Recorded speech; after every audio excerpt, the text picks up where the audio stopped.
Hello friend, আমি আবারও চলে এসেছি নতুন একটি ভিডিও নিয়ে। আজকে সকাল সকালে আমি ফ্রেশ হয়ে রেডি হচ্ছিলাম কাউন্টারে যাব বলে। আগের ভিডিওতে তোমাদেরকে দেখিয়েছি আমার একটা ছোট্ট স্বপ্ন, যেটা হচ্ছে আমার মায়েদেরকে কিছু দেওয়ার। তো তোমাদেরকে দেখিয়েছি কি দিয়েছি, এবার হচ্ছে নিজের একটা ছোট্ট স্বপ্ন, যে নিজে আমি ইনকাম করে কিছু একটা করতে পেরেছি, সেটা দেখাবো। তো সকাল সকাল রেডি হয়ে দেখতে পাচ্ছি বেরিয়ে গিয়েছি। আজকে দেখলাম আমার কাকুর বাইকে করে কাউন্টারে গেলাম। তো যাই হোক, দাদার কাউন্টারে আমি চলে এসেছি, তোমরা সেটাও দেখতে পেলে। তো তোমাদেরকে আমি আজকের এটাই শেয়ার করবো যে আমি আজকের আমার নিজেকে কি গিফট করলাম। এই যে কাউন্টারে বসে আছি, তারপরে দুপুরের দিকটাই ও আর আসার কথা ছিল, ও চলে এলো আমার কাছে আমাকে নিয়ে যাবে বলে। তো ফাইনালি আমরা উঠে পড়লাম টোটোতে। এই যে টোটোতে বসে বসে আমার সাথে কত গল্প, হাত বাড়িয়ে বাড়িয়ে এটাই হয়েছে এটাও হয়েছে, কত রকম গল্প হলো। তারপর আমরা লেবে এলাম, আমি চলে গেলাম আমার বাপির দোকানে। এই যে এটা হচ্ছে আমার বাপির দোকান, তোমরা আগের ভিডিওতেও দেখেছো।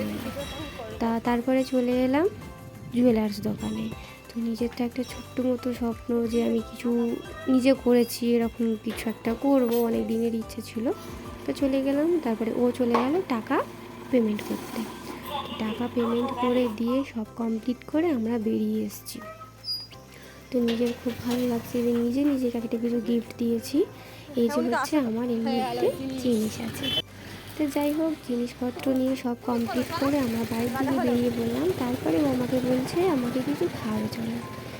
তো কেক দোকানে চলে গেলাম, গিয়েও দুজন মিলে কিছু জিনিস কেনাকাটা করলাম ওখান থেকে, করে আমরা আবার বেরিয়ে এসেছি। তো আজকের মতো ভিডিওটা এতটুকুই, পরের ভিডিওর জন্য সাথে থেকো।